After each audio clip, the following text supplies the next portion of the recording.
ഇന്ന് ഞാൻ വീണ്ടും ഇലക്ഷൻ ജയിച്ചു. തിരുവനന്തപുരം പോവുകയാണ്. പോകുന്നതിന് മുമ്പ് അദ്ദേഹത്തിന് അനുഗ്രഹം മേടിച്ചു. എൻ്റെ ഫാദറിനെ ഏറ്റവും അധികം സ്നേഹിച്ച ഒരു വ്യക്തിയാണ് അദ്ദേഹം. രാവിലെ 5 മണിക്ക് ഇവിടെ എൻ്റെ പിതാവിനെ സ്വീകരിച്ച ആളാണ് ഈ വഴി പോയപ്പോൾ.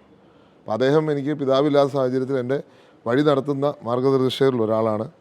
അദ്ദേഹത്തിന് അനുഗ്രഹം മേടിക്കാൻ വന്നതാണ്. തിരുവനന്തപുരത്തേക്ക് പോവുകയാണ്. നിർണായകമായ യോഗം നാളെ നടക്കാൻ പോണ്. മനസ്സിലുള്ള എന്താണ്? അത് ഞാൻ അവിടെ പറഞ്ഞാൽ പോലെ പാർട്ടി ഞാൻ പറഞ്ഞോളാം. പാർട്ടി ലീഡർഷിപ്പിനോട്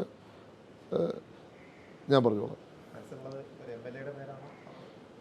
ഞാൻ പറയാം, പാർട്ടി ലീഡർഷിപ്പ് ഞങ്ങൾ പാർട്ടിക്കകത്ത് ചർച്ച ചെയ്യുന്ന കാര്യം അത് പുറത്ത് പറയേണ്ട കാര്യമുണ്ടോ? അപ്പോൾ അത് സമയമാകുമ്പോൾ ഞങ്ങൾ അവിടെ പറയും.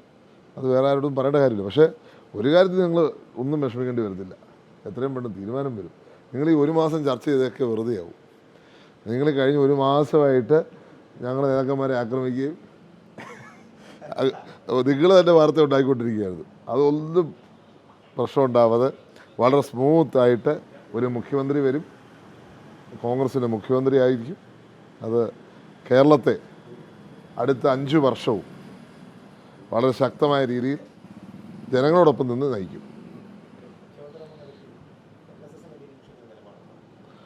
അല്ല, അതിപ്പം എന്നോടല്ലല്ലോ ചോദിക്കേണ്ടത്, അത് അവരോട് ചോദിക്കണം.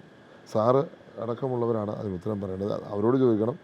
ഞാൻ സാറിനെ കണ്ടത് ഞാൻ പറഞ്ഞില്ലേ, എനിക്കിവിടെ വരണമെന്നുണ്ടായിരുന്നു. എനിക്ക് സമാധിയിൽ നിന്ന് ചെന്ന് അനുഗ്രഹം മേടിക്കണമെന്നുണ്ടായിരുന്നു. അത് വേണ്ടി വന്നതാണ്.